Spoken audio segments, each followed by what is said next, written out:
அன்பான கவி உறவுகளுக்கு வணக்கம். கவிதைகளின் அக்ஷய ஆரம்பம் நூலிலிருந்து இதோ எனது கவிதை. கவிதையின் தலைப்பு பெண்ணே.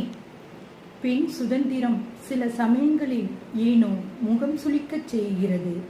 பெண்மையின் நாகரிகம் ஏனோ தலை குனியச் சொல்கிறது. கலியுகம் இங்கே எல்லையில்லா உச்சத்தில், கற்பும் இங்கே விலை போகும் ஆபத்தில். கலியுலகம் இங்கே எல்லையில்லா உச்சத்தில், கற்பும் இங்கே விலை போகும் ஆபத்தில். பெண்ணே பெண்ணே, உன்னை சீதையாக நிரூபிக்க வேண்டாம். ஊடகத்தில் உன்னை போதையாக காட்டிடவும் வேண்டாம். பெண்ணே, நீ மண் உலகத்தின் பிரம்மா என்பதை மறவாதே. பெண்ணே, நீ மண் உலகத்தின் பிரம்மா என்பதை மறவாதே. மனித சக்தியின் ஆயுத